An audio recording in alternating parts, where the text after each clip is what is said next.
there. Did you ever feel it's the little things which somehow throw your life into a tailspin before you realize it? Take one little thing like a high school senior. Or to pinpoint it, me, there in the coral sweater, an open-toed expression. Then little thing number 2, Jimmy Cushman, a classmate.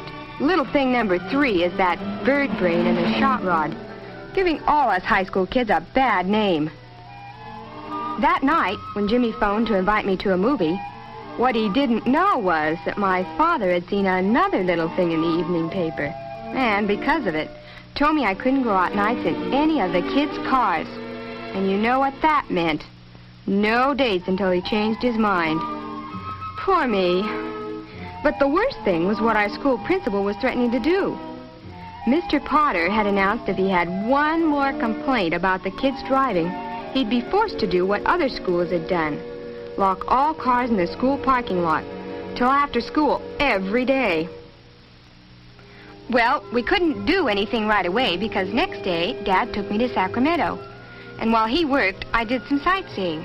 Still worried about Mr. Potter's warning until suddenly I spotted a sharp-looking sports job with a sign on it, which said something about a safety economy run.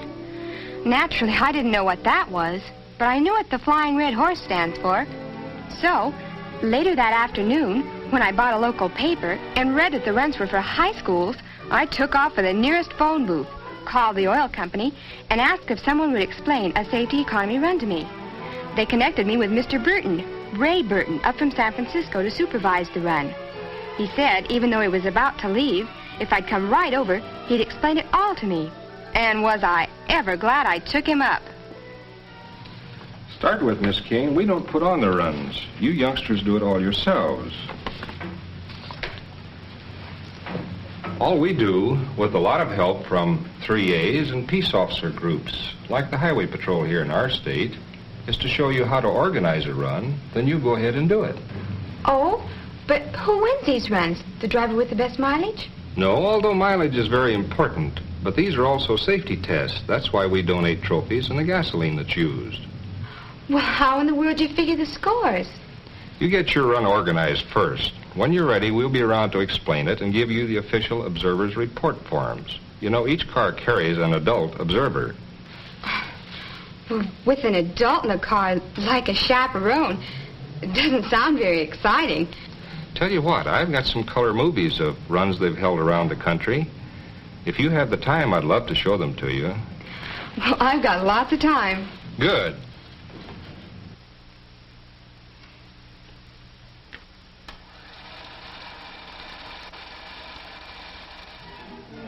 I was surprised to see how many schools everywhere had entered past safety economy runs, and how all the faculties pitch in and help. Imagine, just as in the big economy run, all cars are weighed. So, with the 10-mile scoring system, cars of all kinds compete on an equal basis. Now there's a sight, Seattle's floating bridge over Lake Washington.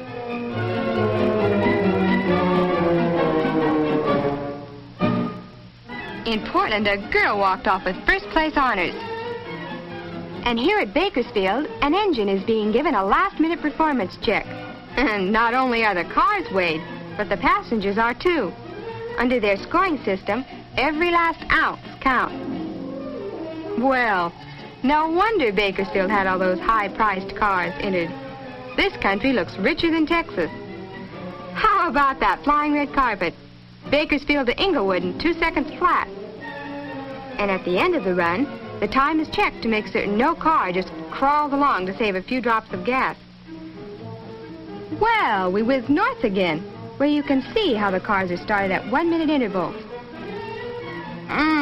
Look at those steaks, supplied by the sponsoring service clubs and served free to all attending the victory luncheon after the run, where they announce the scores and award the trophies. I was sold, and I knew Peninsula High could do the same thing and show our parents, Mr. Potter and the neighbors, that high school kids are good drivers. Mr. Burton invited me to see the Sacramento run next morning. Excitement? Believe me, it was as exciting as a football game.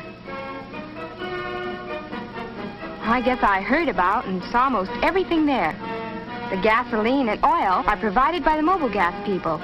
And the safety checks to make sure all cars are in top condition, as well as covered by insurance, are continued until the last car is started. Then, numbered stickers are pasted on, and the cars rolled into the street to line up for the start. At 9 o'clock sharp, the first car is sent off, and the next car is rolled up, in turn, to the starting line. There, the assistant starter tolls off the seconds until the next minute is up. And when they had all left, I went with Mr. Burton to drive around the 96-mile course. It was a real kick for me. But most of all, I couldn't wait to get back to San Francisco to see what I could do about whipping up some enthusiasm for a safety economy run of our own.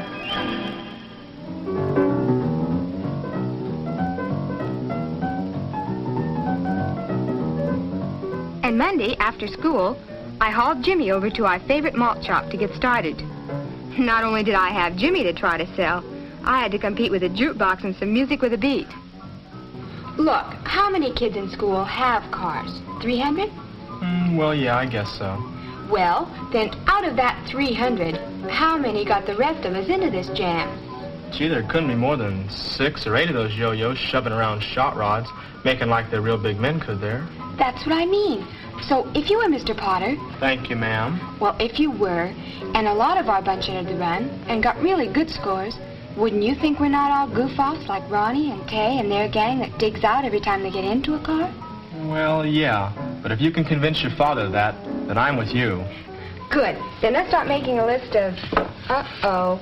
Okay, you're vice president of student council. Get to work, because here comes Flash Gordon himself. Hi, Tay. Well, what's new and funny, my little bunny? Tay, listen a minute. Minute? Man, do you realize in a minute I can go from a standing start to 130 in that little old bomb of mine? Minute.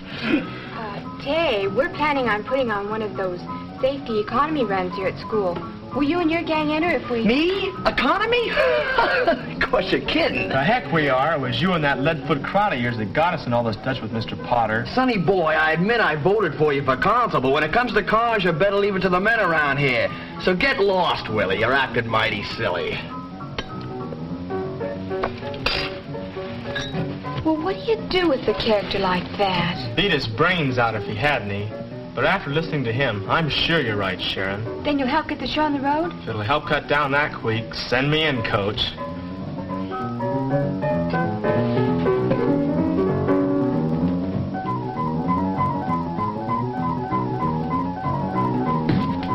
Hey, Sharon, I got a whole committee. Oh, sure. After twisting my arm. And my wrist. Not me. I just came along because I think boys are fun. This is a run for automobiles, not boys, you know. Who's running? I just take my trusty shotgun and bang. But if I ever hit one, the game warden usually makes me throw him back in because he's too young. Okay, cut the clowning. Ladies and gentlemen, the meeting of the board of directors is called to order. With Jimmy only reluctantly agreeing to help, the work began. First, to auto shop to see the instructor, Mr. McCutcheon, and ask if he'd head up the faculty end. He said he would if Mr. Potter agreed. Mr. Potter? He was the principal who was threatening to lock up all the kids' cars. Well, seeing we needed some assistance, we called Mr. Burton, who had returned to his San Francisco office, and he agreed to talk to our principal. After all the trouble Mr. Potter had had because of the few kids like Tay, who make a racetrack of the streets, it's no wonder he didn't take to the request at first. But after Mr. Burton gave him a few facts and figures, he said okay, and gave us permission for Mr. Burton, highway patrol officers, and me to address an assembly. Get me, a big shot, a public speaker yet. Next day, to get sign-ups, I guess Jimmy and I answered almost every kind of question. Like, a run is usually over a course of about 100 miles, which we'll lay out with the 3As and the highway patrol. That any student with a valid driver's license may enter, driving any standard type of car. And that to make it a test of good driving habits, observers go along and give penalties of 1/10 of a gallon for each infraction of a traffic law, if any. Jimmy and I did fine. 24 kids signed up the first day, and we were real proud as we went to the malt shop to meet Mr. Burton. He thought we'd done a bang-up job. In fact, he teased us. Maybe he'd give us a job. Selling gas and oil, door to door. Big joke. But then, when he heard we hadn't gotten any other schools in, he warned us that in a city this size, with only one school entered, the run could be a flop. Having seen our sad sack faces, next day Mr. Burton was waiting for us in front of school. He had news for us. The company had agreed to award another trophy to help get other schools in. A sweepstakes trophy to be awarded to the school getting the best team score. Were we ever thrilled? With the old school spirit working for us, it would be a cinch.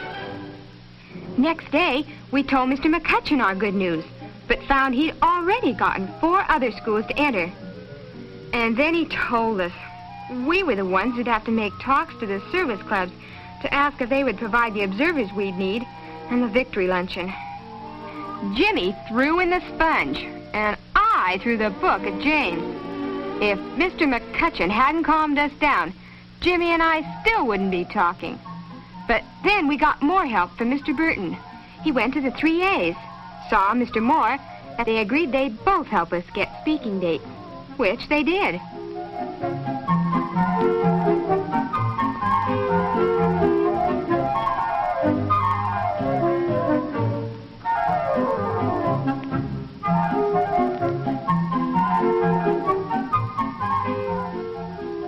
We both went over like a house afire, until I called on the chairman of another club to ask if I could address his next meeting. And, well, that's just about it, Mr. Scott. So, if you'll put me on as a speaker at your next luncheon meeting, I promise I'll tell all about the run in 3 minutes flat.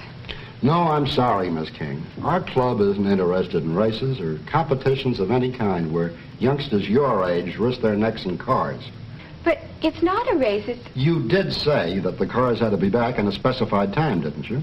Well, naturally. Otherwise, you could crawl along. Exactly. Young lady, you're just wasting your time. As a matter of fact, I'm thinking about using my influence to see that your entire project is canceled. That's your privilege, Mr. Scott. But I've been driving for 2 years now, and I've never had a ticket, not even for parking. And not one of my fenders has a scratch on it. May I ask what your record has been for the past 2 years? Well, that's really not here nor there, and rather than appear obdurate about it, the meeting's at noon tomorrow in the Pine Room.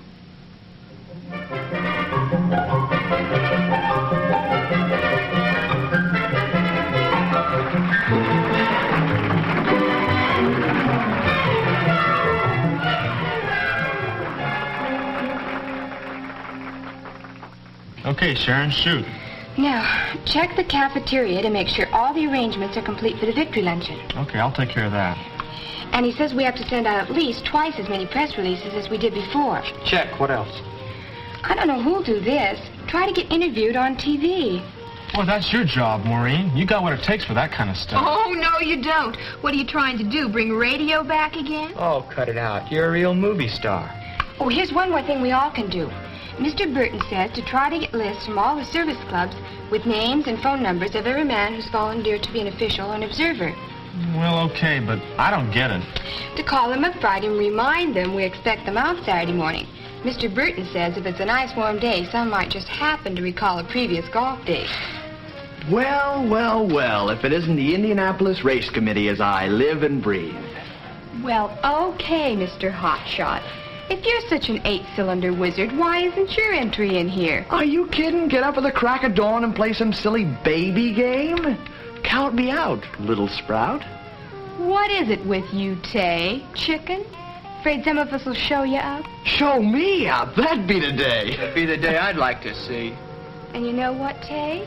I bet even I can beat you. Put your money where your mouth is. You are chicken, aren't you? Don't be silly, Lily. I wouldn't race against a girl. And don't be stupid, Rupert. It's not a race, it's competition. And besides, I'm not even sure that shot rod of yours could pass a safety check. Shot rod? Okay, you asked for it. What's the bet? And I'll even give you odds. That won't be necessary. Tell you what, whoever loses takes the rest of us to the movie Saturday night. And how will we get to the show, or has your father become big-hearted and changed his mind? I didn't mean to the drive-in. We can all go down to the park side. I want to see what they're playing anyhow.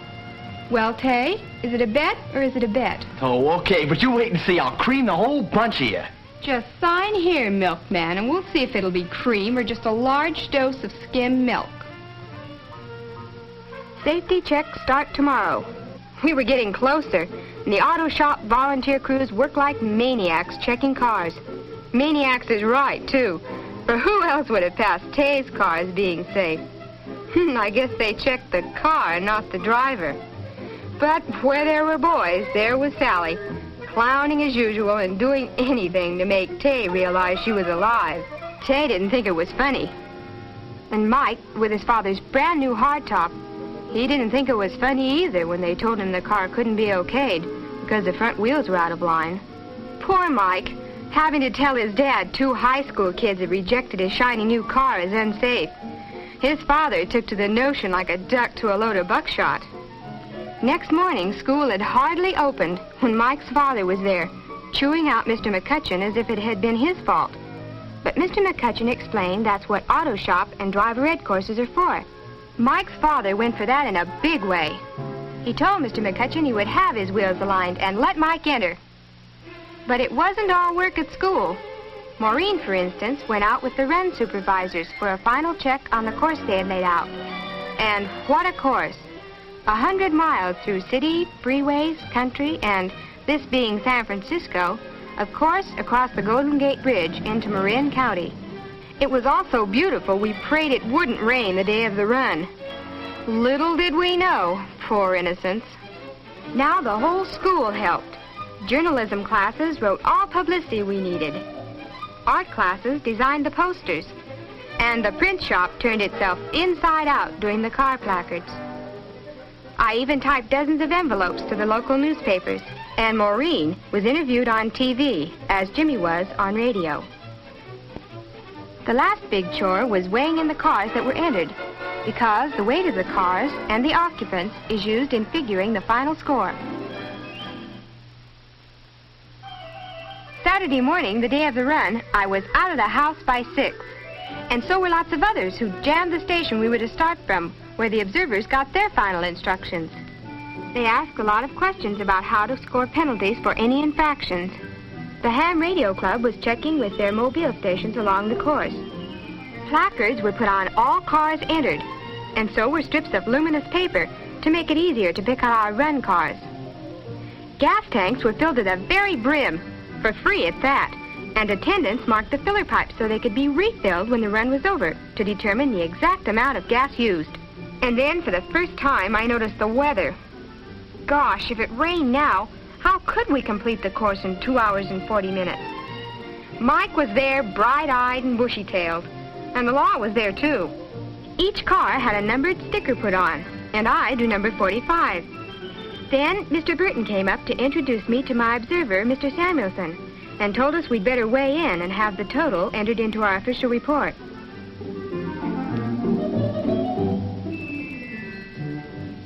Our clowning Rover girl was getting her kicks, too. As a rib, she told Tay his observer was the vice principal. He just about died. But then Sally got his official observer, Freddie Agabashian, one of the country's top racing drivers. And was Tay thrilled. Now we'd have a chance to show a professional how good he was. 9 o'clock, and Maureen, the official timer, marked off the seconds for the first car to start. The weather looked worse, but this was it, and our chance to prove a lot of things to a lot of people. Jimmy, cagey character, made a real smooth start, maybe because the starter was a well-known judge. Starting time, as it must to all men, came for Tay Stevens. Whoops! Bet he lost a couple of gallons right there. Then at 10 minutes to 10 came my turn, and my heart a pounding lump in my throat. I was off and running.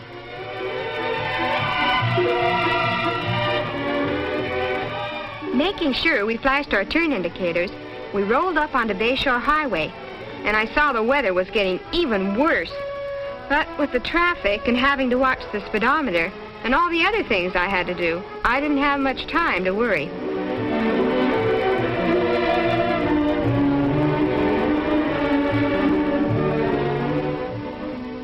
Of course, Tay, who knew he could drive better than anyone, sailed along blithely, not watching anything, like that 35-mile zone sign. And he never did argue Mr. Agabatian out of that penalty or the other infractions he piled up. And then it hit us. Golly, rain. We all had to reduce our speed.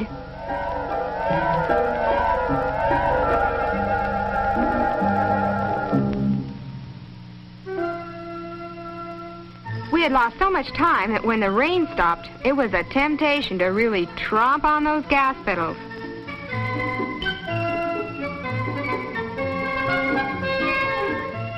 Now that we had been through overcast and rain, we ran into our next obstacle in trying to maintain the top legal speed. Fog.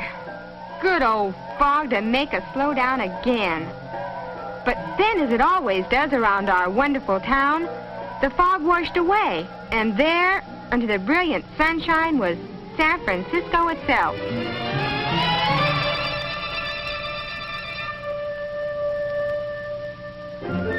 There were the little cable cars for which we are famous, clanging and bouncing along.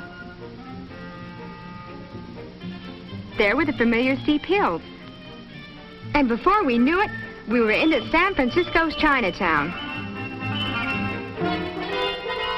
Believe me, there was little we missed on our 100-mile tour.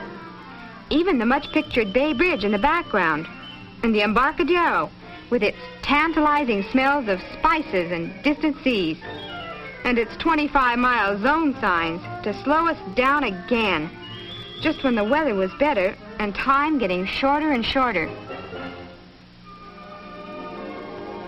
How about that? Glad I was down below and not swaying up there on the cables, despite the beauty of our renowned Golden Gate Bridge. And with the bridge not too crowded this Saturday morning, we were feeling better now about finishing the run on time. Down on the bridge itself, our cars rolled along. Later, we heard how deep an impression the skill of the teenage drivers had made on the adult observers, who all said the same thing once the run was over. Never in their lives had they had such legal rides. But I'm ahead of myself, because the run wasn't over yet. Thanks to the rain and fog we'd been through, time was getting shorter and shorter. Then as we started on our last lap of the figure-8 course, we still had almost 15 miles left.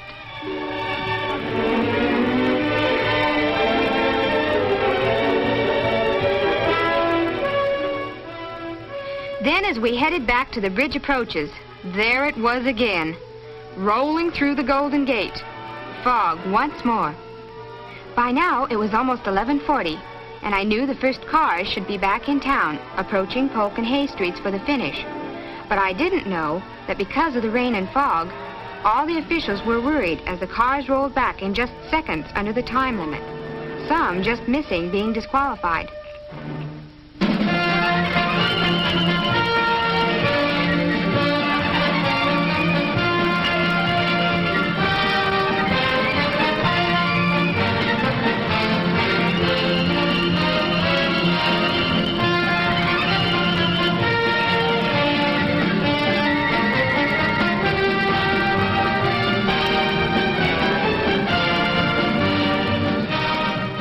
It really was more exciting than the start, with every driver anxiously watching the pumps to see how little gasoline had been used, because even a few ounces could mean the difference between a winner and a loser.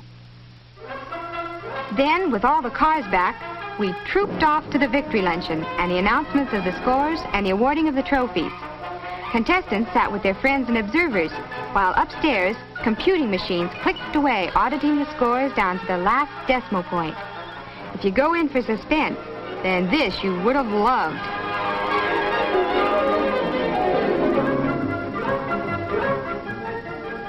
Talk about dismal luck. While we sat there simply dying to know how we had made out, Mr. Simpson, who had brought the trophies, awarded them first to the other 4 schools. But then it happened. Peninsula Union High, starting with our boy who'd been 3rd best. Think he wasn't tickled? Get a load of that wall-to-wall smile.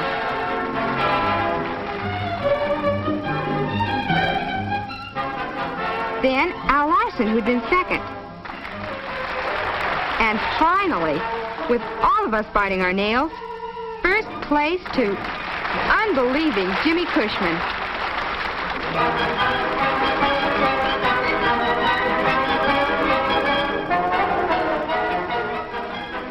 Then the big news, the school with the best team score, Peninsula High. They made me go up and accept the trophy.